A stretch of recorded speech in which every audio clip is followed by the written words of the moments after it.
Oh, wait. Oh, okay. Don't go live yet. Don't go live yet. Are you live? Oh no, we're live. We're live too soon. Okay, We're just sorting out a little technical thing. No, we're good. And that We're was all good. What's that? All right. Oh, Hang on, something. Hang on. Almost. Hesitation. No, Be we have to patient, stay with us. just wait. I know you're all on the edges of your seats here. All 5 of you. 5? Do you think we have 5? Do you think we have as many as 5? Do write in if you're watching this debacle of an opening and let us know. I want you to see what We'll goes cut, on don't worry, we'll cut all behind the this out scenes. later. Yeah, you'll never know this happens. You're not going to see any of this. That's right, because it's not the truth. It never happened. It never happened. Just deny it. As we You're power going to up. rewrite history in short. That's it. almost. Almost. Because I went to There's a thing happening. The microphones are warming up. And we've been sat Microphones. here for about half an hour, way ahead of time, ready as anything. And then naturally, at the last minute, we have an issue. He's had enough. He's It's going. nobody's fault. I'll No one to quit. blame. So I'm gonna switch. Oh yeah, look, we're caught out. Look, even caught out. Like it never happened. He never Never had a drink happened. in that glass. There was no wine in that glass. What wine? What wine? See? You will can't forget stop it. everything you Okay, have seen. here we go. Okay. I'm on something now. Are we ready? I go, Are we ready? We're still not. Oh, Now we right. go. It'll be interesting to see how Sai reacts once we play. Yeah, he'll just be off. Like She, don't forget, she, she's a she. okay, we're It's recording. like Sid Charisse. We're recording. Yeah, Okay. we're good to go. Oh wait, All right. Yes, we are. is that the truth? No, Sorry, yes, no, it is. We are properly recording. Okay. Shall we go then? Yeah. 1, 2, 3.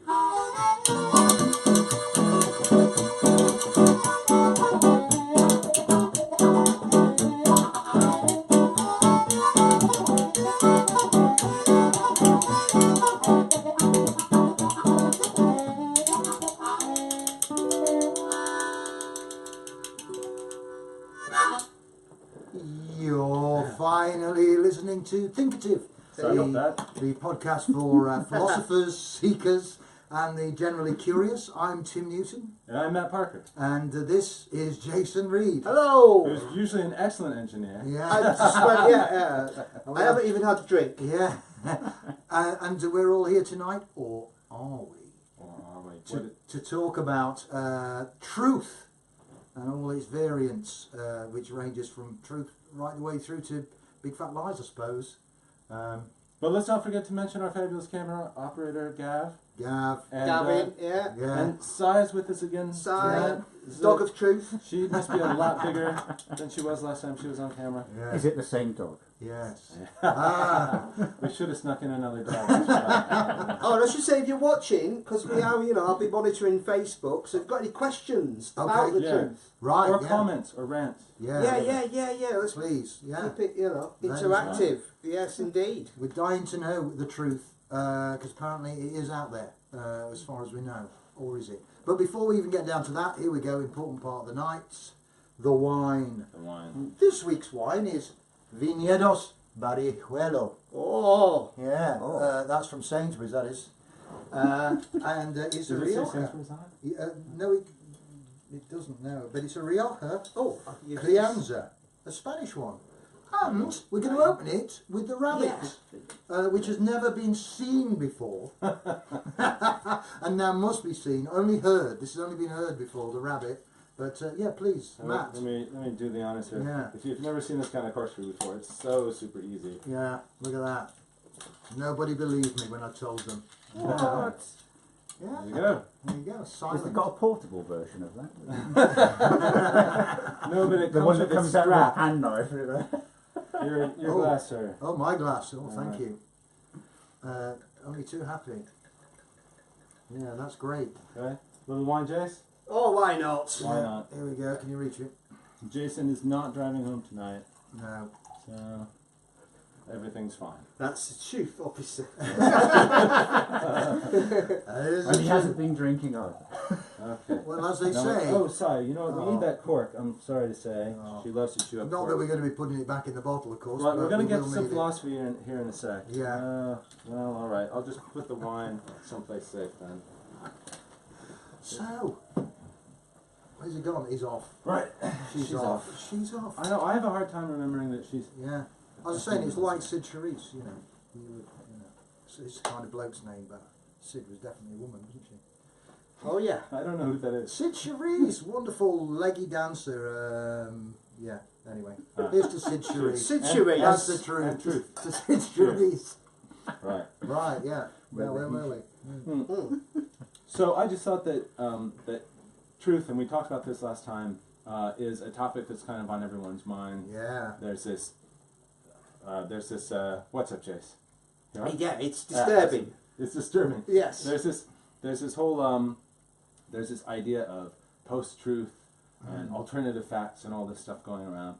So I thought it'd be good to talk about sort of the standard philosophical theories about what truth is, Yes. and then we can get into a little bit about this whole idea of post-truth and Whew. and so on, and maybe even talk a little bit about plain old bullshit. Oh, as, yes, as distinct please. as distinct from Something I'm well mine. versed in. Hey, we're experts now after, Yeah, we after are. over a year doing this shit. You'd have to be. Yeah. So listen. Yeah. So tell us. I want to know. I want to know about the philosophical, manifest roots of truth, really, Okay, or so definitions thereof.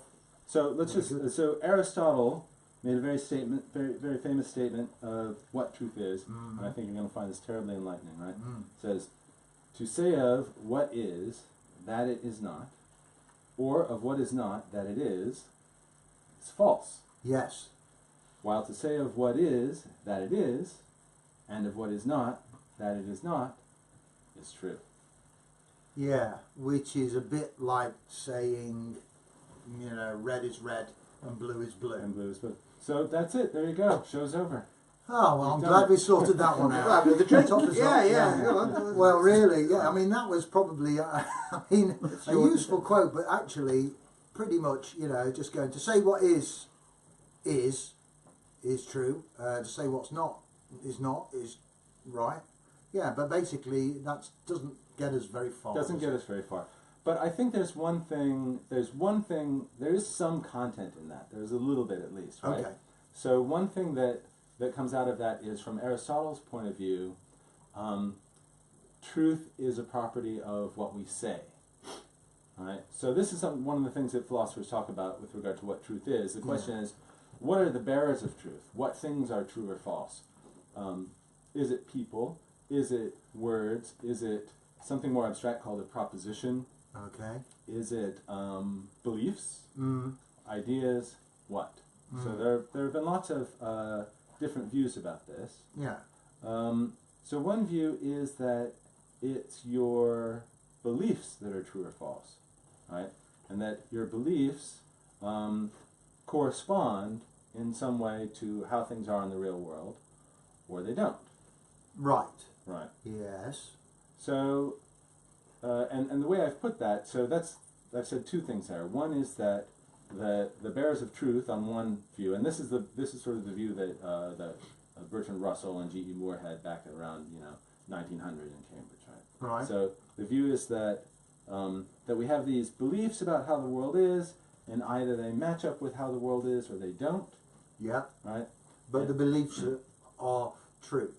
Right. Whatever you happen to believe, that's true. Oh, no. Oh, right, The okay. beliefs are only true if they match up with how things are in the world, Ah. right? But it's beliefs that are true or false. Things about the world just are always true, right? I see. So, Yeah. but how can you be sure of the unshakable truth of anything in the world? Yeah, well, that's epistemology, though, right? So how can you be sure of the unshakable truth of anything in the world? I mean, a lot of people think that you really can't be absolutely certain about anything. So you're talking about if your beliefs correlate to the beliefs of the majority, then it must be true. Oh, no, that's a totally different thing, too. That's But isn't that what believing, having an unshakable truth, having something that correlates? So you go, all right, the moon is 250,000 miles from Earth. Okay. Okay. Is that right? Well, 300. 300,000. 300,000 It's getting a little bit further away, isn't it? It's, Well, it is actually. yeah, all the time by a little All the tiny bit. It is, yeah. It's smaller, smaller. But that Okay, I'll take it. apparently, that is so, right? Yeah. So, okay, so that becomes the accepted belief. Yeah. So you're going, all right. So so your belief that that is true must make it true. And actually, it doesn't. It just means that we agree with the scientists. Well, okay, yeah. So that's interesting. I mean, do you think anybody really seriously thinks that that believing The moon is 25 feet away. No. Do you think anybody actually seriously believes that to believe what other people around them believe or makes it true? I think. Well, Do you think anybody seriously believes that? I think a lot of people do. Really? I'm not saying that I'm not saying that I do, and I don't really want to pull this off on but having said that, having talked about that, it suddenly occurred to me, having talked about it, because lots of people do go along with what is true. I mean, that is how horrors happen, isn't it? That's how,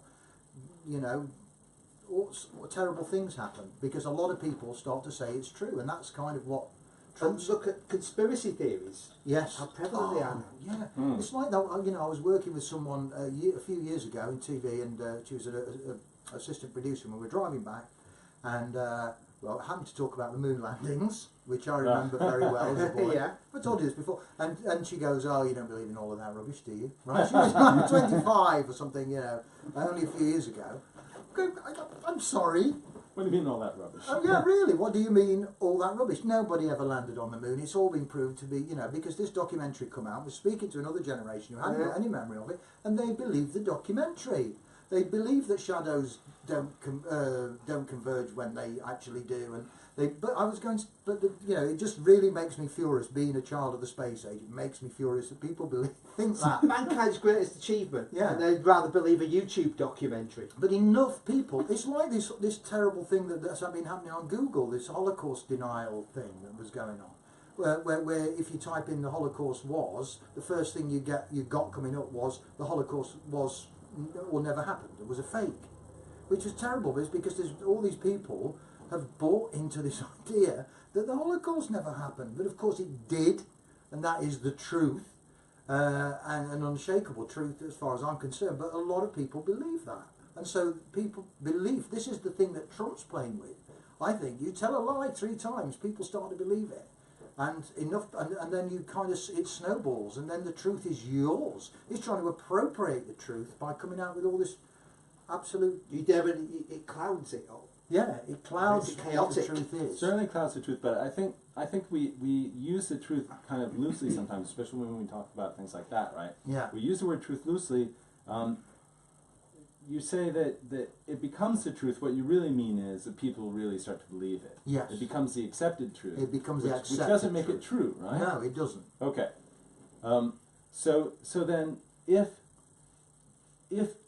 people merely believing something doesn't make it true, what does make it true? Yeah. What does make it And true? how can you know? Yeah, but one thing at a time, right? One Alright. thing at a time, if possible. Sometimes it's hard. Sometimes it's really hard to extricate these questions of epistemology from questions of metaphysics and ontology, right? So questions of epistemology are, how can we know the real truth? And then a question of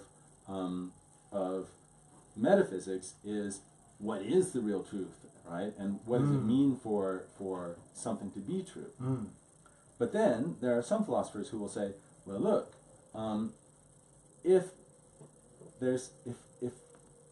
if we think that there's something out there that makes things really true, Yeah. but we never have any way of knowing them and have no direct experience of them, then what does it really matter whether they're out there or not? And then a philosopher might also even say, since what we normally think of as knowledge and truth is really just founded on what we're aware of, Yeah. then that's all that knowledge and truth really are. Yeah. It's just they're just our ideas. So there's okay. So in the theory of truth, right? Yes. Among the theories of what truth is for philosophers, there are 4 basic theories, right? Oh, okay. So you've got the correspondence theory, which is pretty much your common sense. Like, we have our words or propositions or beliefs, and they correspond in some special way to facts or how the world is. And there's Okay. some kind of magic relationship between, say, the words and the things in the world, which we call the relationship of truth, right? The Okay. things in the world make the words truth. Let's have an EG on that. That's kind of your an EG. Yeah. An EG. Okay. So Fire burns you. right. Okay. fire burns you. Okay, so if I believe that fire burns me, let's see, how can we put this? I mean, actually, it's hard to express a correspondence theory without sounding very trivial. So there's this one way of saying it is, fire burns you is true if and only if fire burns you. Okay.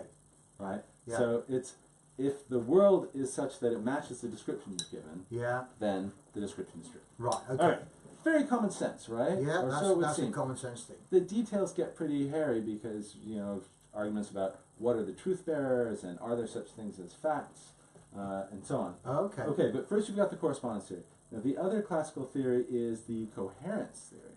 Okay. The coherence theory is the theory that what makes something true is fitting cohesively into a larger belief system. Right. Right? So, in other words, on the basis of a coherence theory, it's not true that the Earth is round just because there's this physical ball out there that, you know, we live on, or out there, I should say, you know, that we live on. Yeah. But rather, the Earth is round is true because that statement or that belief fits into our larger system of beliefs. Okay.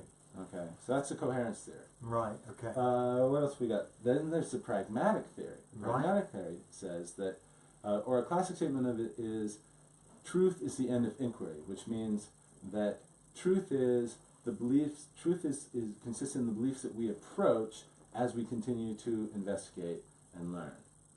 Right? So it's, or another way of putting it is, truth is ultimately what it's convenient to believe. Okay.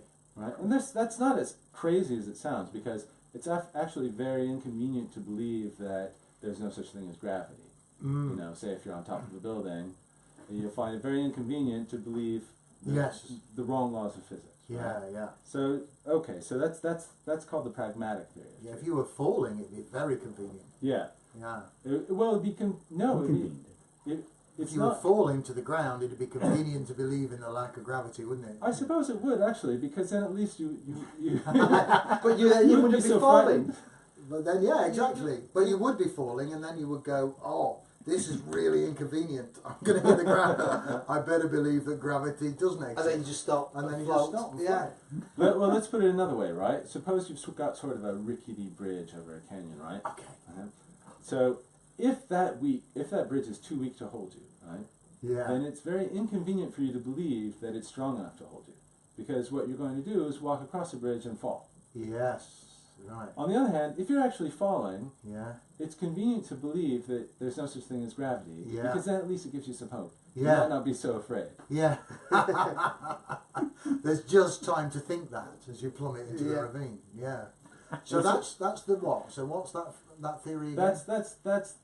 That's sort of a brutally mangled version of the pragmatic theory. The pragmatic Right. theory. So associated with the American pragmatists of the late 19th century, William James, Charles Sanders Peirce, Yeah. people like that. All right. Okay. They sound. We'll have to talk about those pragmatists. Yeah, I like the sound of pragmatists. them, Well, I don't know. I like pragmatism with a small p. Like, to be pragmatic is a good thing. And I like to be pragmatic about philosophy. Yeah.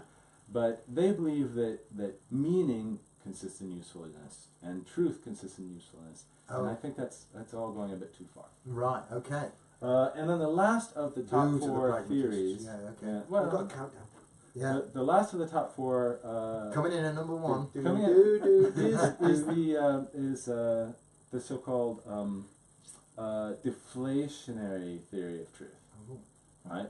So remember that the way I sort of stated the correspondence theory a few minutes ago. I said, fire burns you is true if and only if fire burns you. Yes. Right. So, or to take another famous example, snow is white is true if and only if snow is white. Yes. All right. So the deflationary theorists say that, look, is true doesn't add anything to that at all. To say snow is white and to say snow is white is true are the same thing. Yeah. So actually, truth doesn't really mean anything. It's just this sort of useless expression that we have that doesn't add anything to what we're saying. Yes. I mean, I think about truth. You know, the word truth crops up a lot when you're rehearsing actors or you're working on a scene. You know, you kind of go Really? for the truth of the scene. You know, Oh, the The truth. artistic truth. But it's only in integrity. what you are looking at is a representation of truth, a convincing representation of reality. Really, that's what I in my the times when I use truth.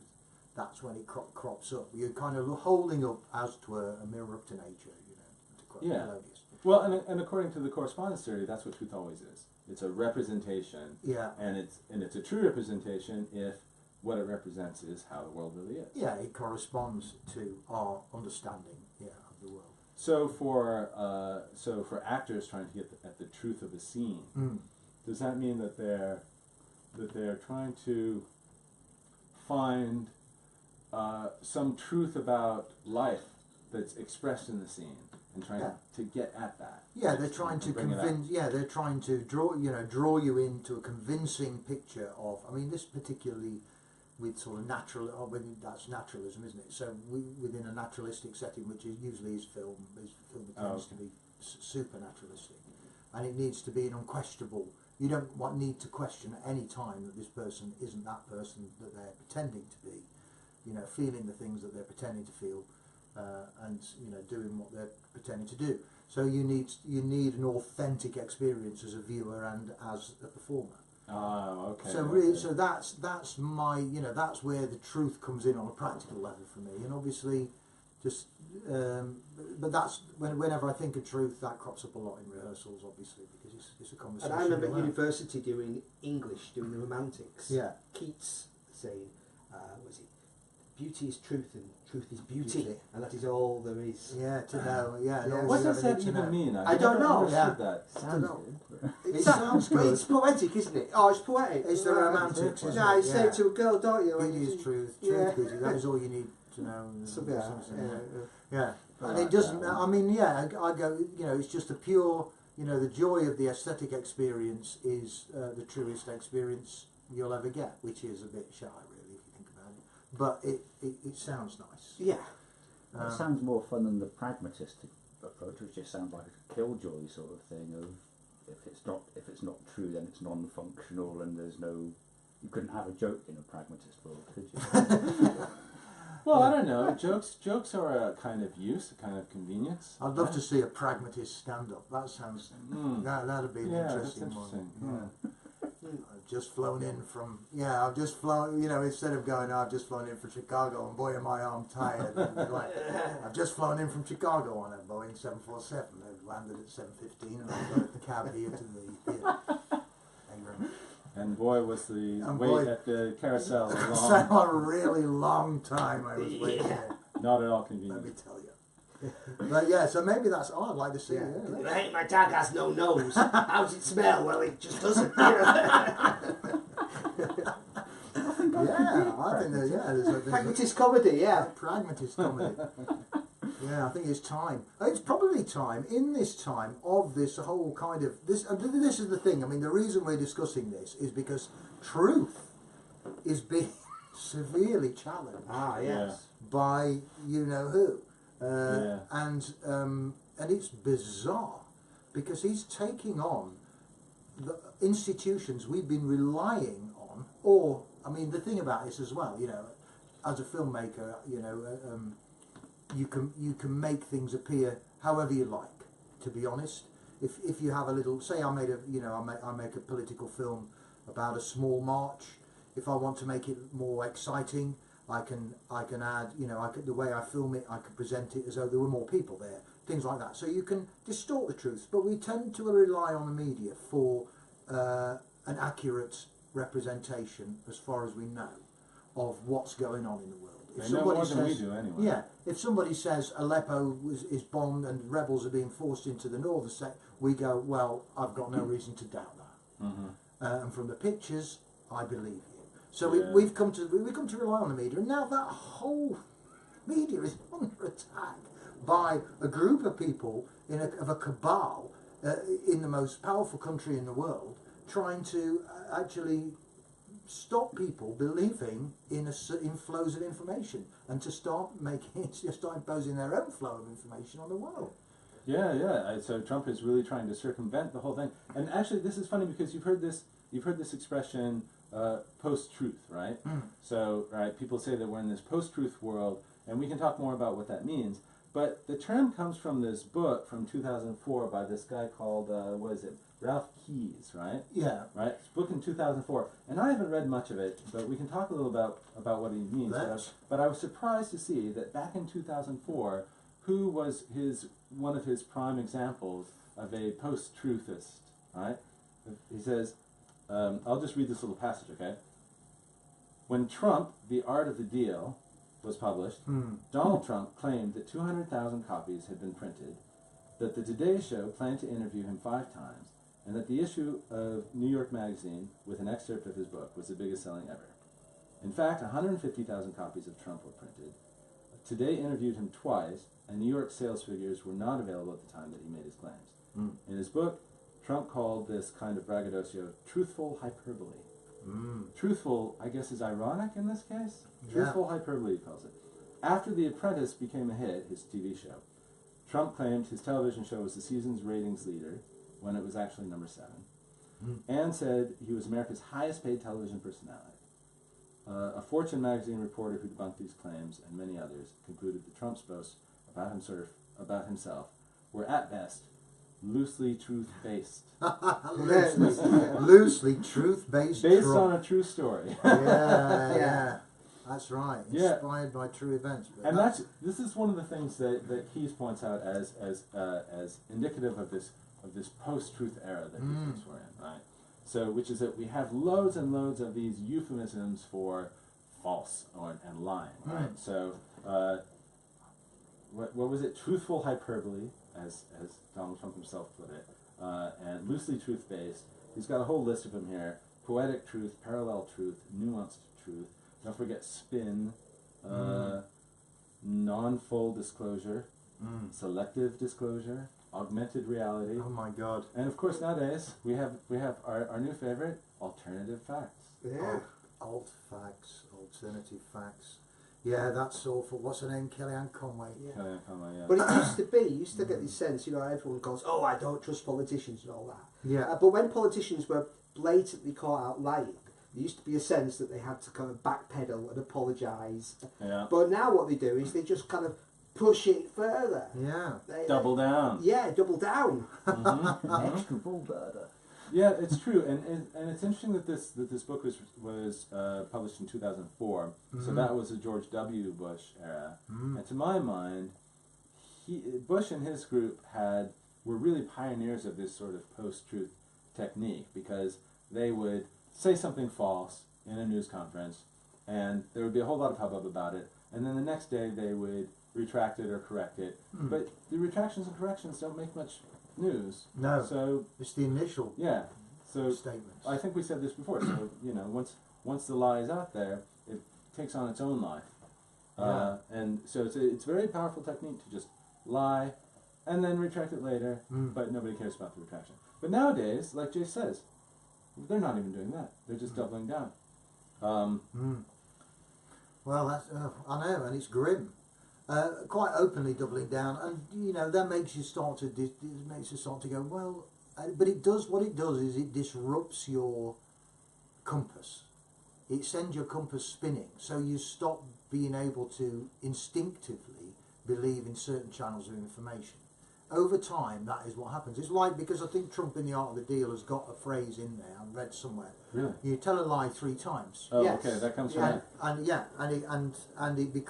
it starts to become true, and he does that a lot. He uses repetition a lot. He'll say whatever he feels like, and he'll say it a number of times, and he'll say it again. Great, and he'll say it again. And we elected this man. Yeah, well, you didn't. None of us here did. People did. A certain number of people did. But yeah, it's terrible. But it starts to mess with your radar, with your antenna, your rudder. Yeah. And over time, it wears it down. And I think that's what it is. It's a war of attrition, really, on the media, on the perceived truth, and that's very concerning. And it is very You have to, and also, I mean, the thing is, it's made easier with with the internet, Yeah.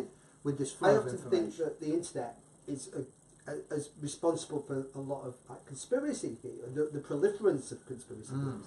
Because it used to be that if you believed something like there were Nazis on the far side of the moon, some people Yeah. do.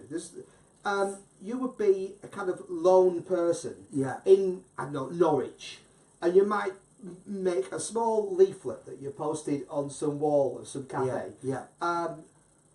But now what you can do is you can form a group, and then somebody else over An the other side of the international world group. Yeah. will say, no, I believe that too, and then suddenly other. So you're not like a crazy lone person anymore. No. You can connect with people who, and then people start to feel like included because they're kind of they're kind of forming a group of outcasts, and maybe that's part of why there's so much more now, so many more conspiracy theories. Yeah, and there are lots of ways that the internet makes deceit more common, and this is again one of the things that Keyes talks about, which is that basically our network of people that we're sort of loosely acquainted with has grown so much that we have more freedom and more temptation to sort of enhance our own stories and be more of who we'd like to be as we're presented on the internet, for example, rather than we're not. And of course, we remember early on when it was when we didn't have Facebook and things like that, but it was just sort of like chat rooms and bulletin boards and things, and you remember all that stuff. Yeah. And of course, always there'd be people on there are always pretending to be someone that they're not. Yeah. So the internet does tend to feed this. I think this tendency to be untruthful, And this tendency to dress up the truth, to base things on truth. You self-publish a book, great. You sell a few copies. You're an author. You start to people manifest themselves as more successful authors than they are, perhaps, or whatever. I don't know. At what point does an exaggeration become an this outright lie? hyperbole? What was it called? Something truthful Truthful hyperbole. hyperbole. Truthful hyperbole. hyperbole. There's a lot of it about. But there's also this entirely new thing. I think it's entirely new. I think it's not just a difference of degree, but a difference of kind, right? Which is this fake news that you get on the internet, right? Yeah. So there are websites that literally do hardly anything but publish news stories that aren't funny or insightful, but just false, and it's all just about clickbait, right? They're targeted. Yeah. Completely, so it could be a teenager in Uzbekistan. Yeah. Completely writing some article that he thinks a group of people in Alabama will think, gee, this is exactly what we think. And of course, brilliantly, Trump turns around this idea of fake news And uses it against the New York Times, the Washington Post, CNN, etc. It's all.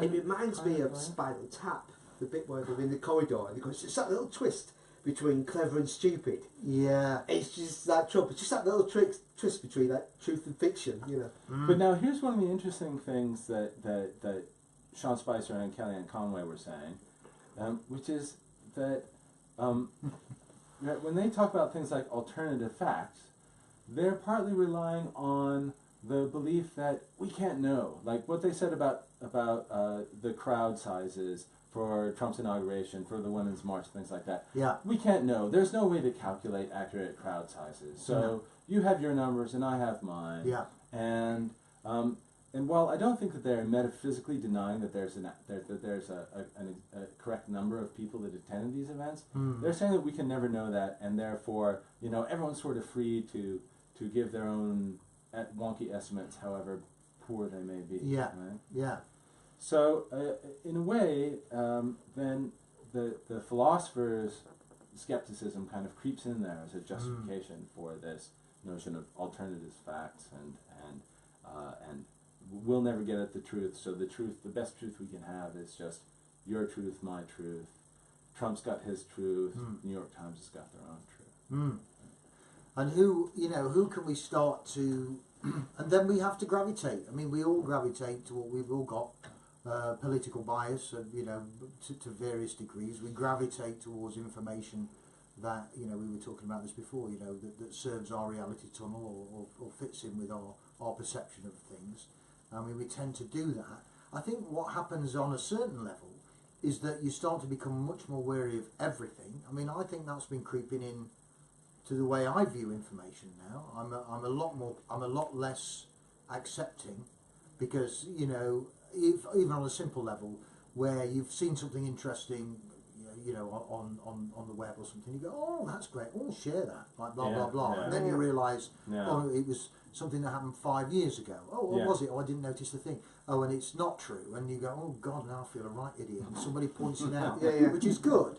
Which is good. But because you start Snopes to get... is just about my favourite organisation in the whole world right now. Who's that? Snopes. Fact-checking website. Right. It's been good for years. I've been using it for years. Yeah. And of course they're accused of being partisan and, more fake news and blah, blah, blah. Right, yeah, exactly. This is ridiculous. As far as, anything I've ever seen that they publish, they're really just doing their best to get down at the nuanced truth of the matter. And often the answer isn't it's true, it's false, it's there's these parts that are true, there are these parts that are exaggerated, there are these parts that are just plain false. And that's how the world really is. That's the reality of it. That's probably true of most news articles. We need our guardians of truth, and it sounds like Snopes are doing as good a job as because everything's open to human error, and the fact, actually, it's a great skill to be able to be incredibly unbiased and to see things as clearly as possible and to try and pronounce them as clearly as possible. That is a fantastic skill to have, and we need that more than ever when we've got such wide-ranging... I think we were talking about this the other week, weren't we, about the polarisation of things. The beliefs are getting belief systems are getting extremely polarised. Yes. And here we go again, right back to what you were saying earlier about belief and truth. Yeah. And the power of belief over truth, really. Because belief can knock truth out, and has done historically for millennia. Yeah, but as Neil deGrasse Tyson says, just because you believe something doesn't make it true. True. Yeah. Exactly. Well, okay. Now, all of that is sort of predicated on our faith that what's true is true, what's false is false.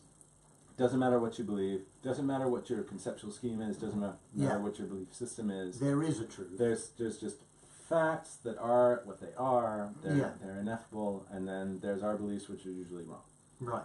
But okay, so one of the ideas behind the coherence theory is that we don't actually have access to an external world, so everything that we see are just sort of images in our minds. We don't even know exactly how our sort of immediate experiences are connected with the physical world. Right.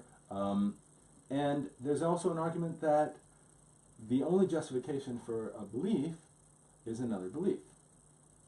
So if that's right, then all we really have are beliefs. And what can truth consist in then except fitting into some kind of a system of beliefs? Right? So we'd like to believe that there's an objective world out there, but many philosophers have argued that even if there is, we have no access to it. Right? So go back to Bishop Berkeley, for example, right? Yeah. So you see a tree out there in the field. We call it a tree, and according to Berkeley, what we're referring to when we say tree is our impression of the tree that's out there, because that's all we've got. Yeah. We can't ever know the real nature of the tree. We can't ever, we have these images of it, which presumably don't at all in any way resemble the tree itself, the thing in itself. Right? Kant had a very similar view, though he didn't deny that there's an independent reality altogether. His view is that so many important things about the way we perceive the world are determined by our own sort of forms of understanding, by the categories, right? So space and time, these are all space and time are things that happen in our own minds. They're not part of the real world. Mm. And the things that happen in our minds don't resemble what happens in the world. Okay, so if we're convinced by these sorts of skeptical arguments, Yes. then what can truth be except just fitting into a system of beliefs? And then if we accept that, if we like that sort of a coherence theory of truth, then we can see different cultures and different groups that have different systems of belief. Mm. And then we're left in this situation where we have no baseline against which to adjudicate, who's right, who's wrong. Mm. Oh, I should just interject doing the social media thing. Yeah. Yes. It's our first kind of shout out that we've ever done. Oh. Yeah, because Emma Louise Barkland just said, "Hey, you guys! Oh. Hey, Hey, hey, Emma. Emma! Louise Hey, Barkland. Emma! There we go. Hey, shout out. Shout out. There you go. Shout If out. that's your real name. Yeah. I believe it is. Yeah. Yes. But you never know That makes with, it with those Barklands. No. I mean that Vicky. Oh yes. Yeah. Oh, Emma's just as bad. Oh really? Yeah. Oh, Yeah. You're Well- talking about John Betjeman's got a quote like that. It says, "We understand about as much of reality as a cod swimming 5 miles off Grimsby has got a concept of what's going on in the town centre." Yeah. That's right, that's right. Yeah, okay. So, but then, We are cod. Yeah. There's We are quite a cod swimming in the North Sea of reality. We had Cod's good name for a band. Yeah. so we are think we know all this stuff, right? We think we know the world is round. We think we know that global warming is real. Yeah. And And look- Dixons have got a sail on. And, Yeah. and I believe it, and I think it's very important that we should be doing everything we can to slow global warming. Yes. But think for a minute about why you believe that's real. Mm. For myself, I can say that I have read about zero of the actual science on global warming. Yeah. Even if I had read it, I would be trusting what the scientists had written. Mm. And what I believe is that there's a scientific consensus Yeah. that is based on a lot of good evidence Yeah. that this is really happening and it's really caused by man. Mm. And I don't want to lend any support to those who deny it and think that we should just keep helping the petroleum business and forget about it. Yeah. But if I'm serious about it, the only reason I believe in global warming is because I trust the people who tell me Yeah. that people I trust have good reason to believe it. Yeah. And why do you trust them? I don't know. I'm not sure why. Mm. I think one of the reasons is that I think that it's much more plausible that scientists who have to be somewhat accountable for their work are more interested in getting at the truth than the business and politics connected people. Because they have less of an agenda Yeah, that isn't profit based. that's right. Yeah, because I'm very much of the big corporations are evil and will do everything they can for a buck and say whatever they want that suits them. That's my personal belief, and also I tend to trust the scientists. I will look at, for example, whatever say the Twin Towers conspiracy theory.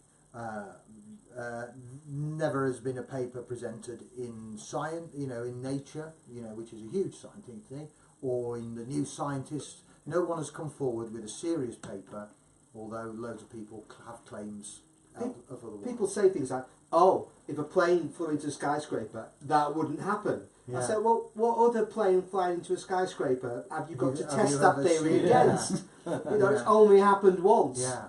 Well, twice on the same On day. the same thing, and the same thing Yeah. happened. So that's kind of scientific, That was it's repeatability. repeatable Yeah. evidence. So, but of course, I tend to think, oh well, if that's not the case, then it certainly can't be the case. I mean, I'm completely with Noam Chomsky on all his theories about why it's just completely illogical, blah blah blah, that would have ever happened. But there are people who place as much faith as I would in an article in the New Science, or Nature or New Scientist. They believe that the Bible is full of truth and. I'm Yeah. sure it is. There's a lot of stuff in the Bible. But Yeah, there's something in there must be true. yeah. He went What's- outside. There's some place names. Yeah, lots of place names, Yeah. things like that. But I mean, so yes, I mean it is. We trust certain. You trust certain Just lines of certain sources. information, certain sources. You know what? There's more to it than that, though. It's not just the sources, because you know there's a thing that you can do. Do you remember geometry class, right? And so you have these geometric diagrams, and they're not meant to exactly represent the figures that you're doing a proof about, but certain things about them are correct, right? Right. Like the number of intersections between lines, and sort of not the exact angles, but you know the relative sizes of some of the angles. Yeah. And we have a way of I don't remember geometry as vividly as you, but carry on. I don't think we did geometry. in school. No, It was a rubbish school I went to. Yeah. Yeah. Yeah. Well, that's too bad. That's too bad. There's a lot to learn about. We sort missed of- out. We missed There's out. a lot to yeah. learn about sort of Through epistemology. through and You have to geometry. pause now. while Oh we yeah. do- Oh, just quickly. Hello, mum. Hello, mum. Oh, Hey, Christine. Jason's mum, Hello, yeah, Jason's Christine. mom. Yeah, nice to see. Nice Nice for for you you to to drop in. see us, Yeah, Nice to drop in. yeah. Yeah. So, but there are ways that we can sort of like that we can sort of what's the word I'm looking for? So we can sort of smell out the truth about things, right? Yeah. So with geometric diagrams, you know, there are ways to sort of see what's important about them, even though we know they're not completely accurate. And I think that's a sense that we use a lot when we're reading the media, when we're reading philosophical papers, for example, like you know, or when I read, for example, I read about a topic in mathematics on Wikipedia. Why do I trust Wikipedia? Any idiot could write something up there. But when I read what's written, I have a sense about its truth by the way it's written, by the detail, by the references, and just by the content, right? I find the content itself convincing. Because but also as an academic, you've trained yourself to look for clues. You know, you're thin slicing, aren't you? You're making instinctive judgments on the quality of what you're reading, and deciding whether or not to go along with that particular idea. Yeah. Because you've been trained to do that. You've trained yourself to do that. You've read lots of papers. You've written lots of papers, and so that's fair enough. But that's also, I mean, ultimately, you know, it does tie back to what we were saying about Robert Anton Wilson in a way the other day. You know, you are buying into that. You've decided that that makes sense to you, and there are a number of people who agree with you, and you will be able to disagree on the particular truth of something, of a paper that you've read, but you'll all be using a common language and a common understanding about that's come about and what it stands for. Yeah, it's kind of troubling to me to think about this, because even though I believe that there's such a thing as objective truth, and I think that something like a correspondence theory is closer to is closer to the right way to think about truth. When I actually do epistemology, when I actually think about, when I try to judge what's true and what's not, I use more of a coherence kind of criterion, right? Right. How well does what I'm reading fit into what I already know and believe? How does it sort of, you know, does it pass the smell test? Yeah. And as a philosopher, really, I mean, I get the feeling that, you know, philosophy is at a time where, especially we're talking about truth, very fundamental to have a way of staying open and coming up with some fundamental. But you've got to have like a rack of fundamental truths that you know you can't rattle all of them at once. But somebody should come along and be able to rattle that particular belief. Yeah, you know, that exoplanets are capable of sustaining life. You know, we have a belief about that. Oh, because they're like the Earth. Da, da, da, da. But if someone came along and rattled Very that, and you go, topical. well, actually, yeah, exactly. You say you go, well, actually, now the Earth, I think, is capable of sustaining life because of its relationship with the sun and the moon, which happen to balance each other out. And so what we've got is a moon that's 250,000 miles away, 300,000 miles away, yeah. and a sun that is a certain number of times 351 bigger, by but now. so also further away. So actually they match up and That's why you get balance. eclipse. That's why you get an eclipse. And maybe that's why life, you know, and somebody comes up with, you know, and somebody comes up with a theory about that, and it's nothing to do with water or distance from the sun, temperature, something like that. You know, so, but I've got, you know, I can believe quite solidly that that the physical criteria are important, but there might other be esoteric criteria that are as fundamental to life as the presence of oxygen and nitrogen, for example. Yeah, I think about things like that you have to say. Also, there might be a ferret in my refrigerator, Yeah. but I don't have any It's good reason what to you're think talking so. about. Yeah. Not belief or truth, but speculation. That's Yeah. speculation. Yeah. Yeah. Because until we can actually find some evidence, Yeah. we just don't know. No, we don't. So we can't say, oh, it's true that there might be life, or it's false. We can only speculate that maybe it's common because the universe is so vast, and turns out there are lots of planets similar to Earth around other star systems. But we can't actually say. I mean, I'm assuming, and I don't know, that scientists have been able to put a whole load of chemicals together and rattle them about in a soup and make something that create something.